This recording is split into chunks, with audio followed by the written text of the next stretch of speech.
덕수궁 돌담길로 우리에게 친숙하게 다가오는 덕수궁. 덕수궁은 고종황제의 명으로 세워진 대한제국의 전궁이기도 합니다. 임진왜란 당시 한양의 모든 궁이 불타 없어졌을 때 선조가 임시 거처로 사용해 국난 극복의 장소라는 상징성 또한 지니고 있는데요. 덕수궁에 가면 대한제국 당시 세워진 근대식 건물인 석조전을 만날 수 있습니다. 지금은 대한제국 역사관으로 사용되고 있는 이 건물에 그동안 우리가 잘 알지 못했던 비밀이 숨어 있습니다.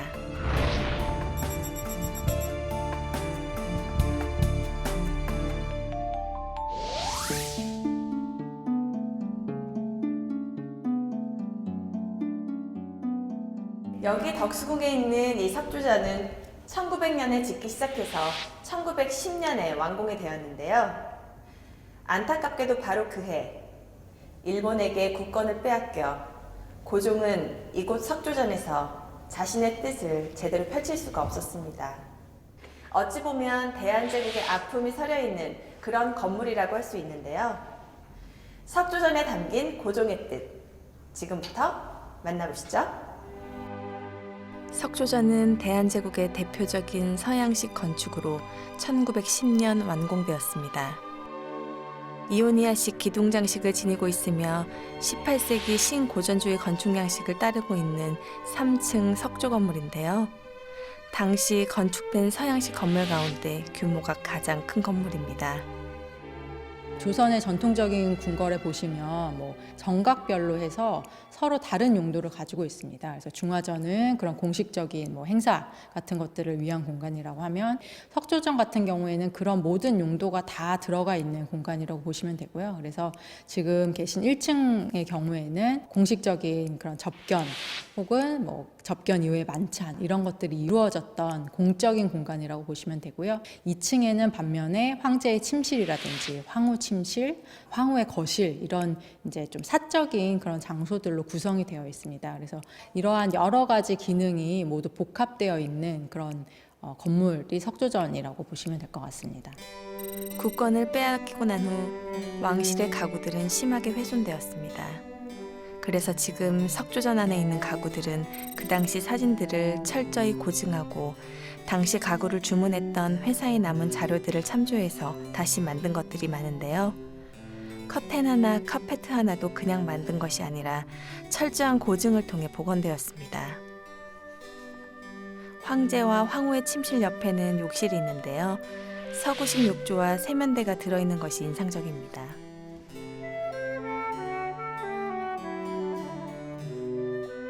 이 석조전에는 조선을 근대적인 자주국가로 만들겠다는 고종황제의 투지가 담겨 있는데요.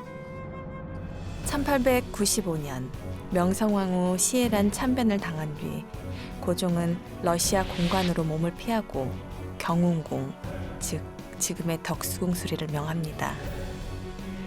나라의 운명이 백작관도에 놓여 있고 자신의 신변조차 불안한 상태에서 왜 고종은 덕수궁 수리에 그토록 심혈을 기울였을까요?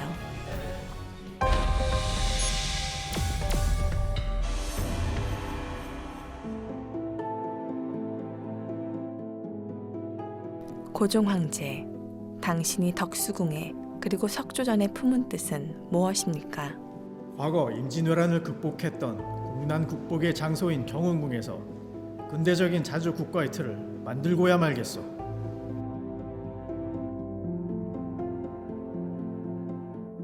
사실 석조전의 건설은 당시에 가장 보편적이던 전 세계에서 서양의 신고전주의 양식으로 지음으로써 돌로 지었죠. 돌로 지음으로써 대한제국이 이제는 서구식 근대 국가로 나아간다는 것을 만천하에 공표하면서 동시에 우리가 그러한 서양식 근대 국가를 운영할 수 있다라는 그런 자신감을 보여주는 굉장히 중요한 상징적인 행위였다라고 봅니다.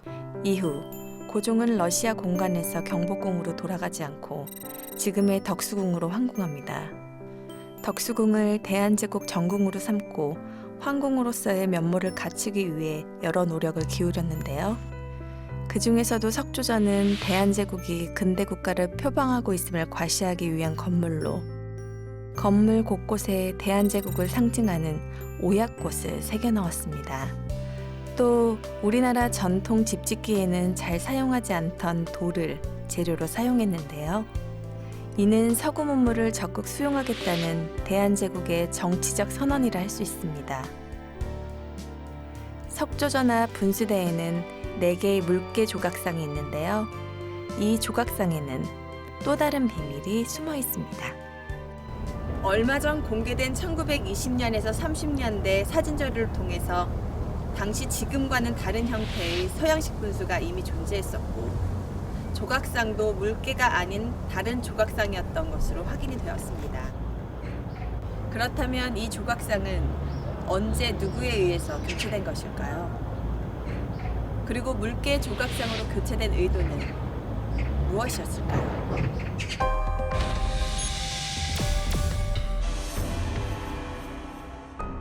지금 이 사진은 1920년대에 찍은 덕수궁 석조전 사진입니다. 그런데 석조전 앞 연못에 대형 거북 조각상이 놓여 있습니다. 문화재연구소가 최근 일본에서 입수한 미술관 공사 설계도를 국내에 있는 도면과 비교해봤습니다. 1936년 최초 설계도에는 사각형 연못이 그대로 있는데 1년 뒤 연못을 메우고 타원형의 분수대를 만드는 걸로 계획이 바뀐 걸 확인할 수가 있는데요. 이 과정에서 일제에 의해 거북상이 없어지고 물개상으로 교체된 겁니다. 거북상이 고종 황제의 장수를 기원하는 뜻으로 세워진 걸 우리가 모르는 줄 아시오. 조선은 일본 땅이고 일본 천황 폐하가 있는데 우리가 이걸 가만히 둘 수가 있겠어. 그래서 조용히 거북상을 물개상으로 바꾼 것뿐이오. 이 거북상은 왕과 황제를 상징하는 동물인데 1938년도에 덕수궁의 석조전 서관, 지금은 덕수궁 미술관이라고 알려져 있는 건물을 일본의 나카무라 요시에이라고 하는 건축가가 설계를 했는데 갑자기 1938년도에 이 물개상으로 대치가 됩니다. 그래서 이 거북상이 고종을 연상시키고 덕수궁의 상징적인 공간이었기 때문에 제거하려고 했던 노력이 아닌가 이렇게 생각이 됩니다. 석조전이 지닌 또 하나의 비밀은 바로 중심축에 있습니다. 석조전 옆에는 덕수궁의 전궁인 중화전이 있는데요. 이상하게도 이 두 건물의 중심축이 비스듬하게 어긋나 있습니다. 이 두 건물은 모두 대한제국 출범 직후 건설된 것인데요. 대한제국 당시 세운 두 건물의 중심축이 어긋나 있는 이유는 무엇일까요?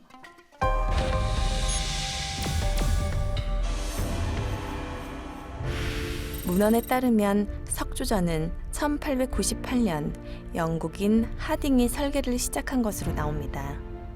중화전은 그로부터 3년 뒤인 1901년 설계에 들어갔는데요. 그러니까 중화전을 설계할 때 이미 석조전과 중심축이 다르다는 걸 알고 있었을 겁니다.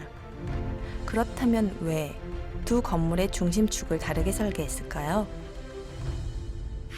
설계 도면을 살펴보면 석조전은 서쪽 대지 경계선을 기준으로, 중화전은 과거 인조가 왕이 되었던 즉조당을 기준으로 중심축을 삼고 있습니다. 석조전은 대지 조건을 기준으로, 중화전은 역사적인 기준으로 설계를 했기 때문에 가까이 있는 두 건물의 중심축이 달라진 겁니다. 이 덕수궁의 석조전 축과 그다음에 중화전 축은 당시의 상황을 아주 잘 묘사하고 있다라고 생각이 됩니다.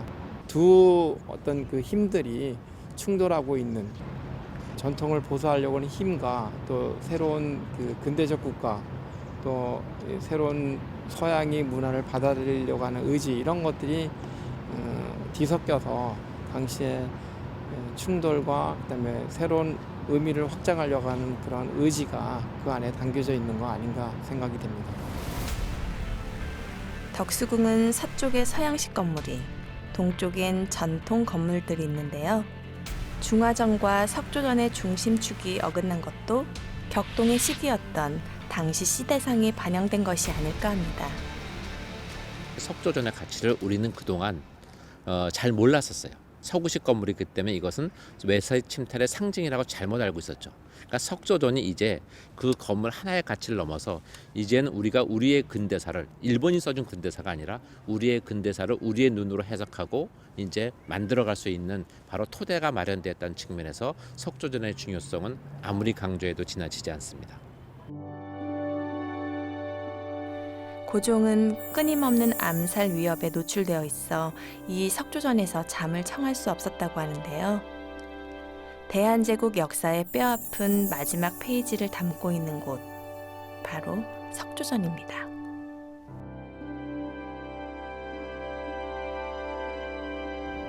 (10여) 년간 석조전 완공을 손꼽아 기다렸던 고종 황제는 이 석조전에서 대한제국을 향한 꿈을 펼쳐보지도 못한 채 나라를 빼앗기고 말았습니다. 고종 황제는 나라를 빼앗긴 뒤 9년 만에 세상을 떠나고 말았는데요. 고종 황제의 못다한 꿈이 서려 있는 곳, 덕수궁 석조전이었습니다.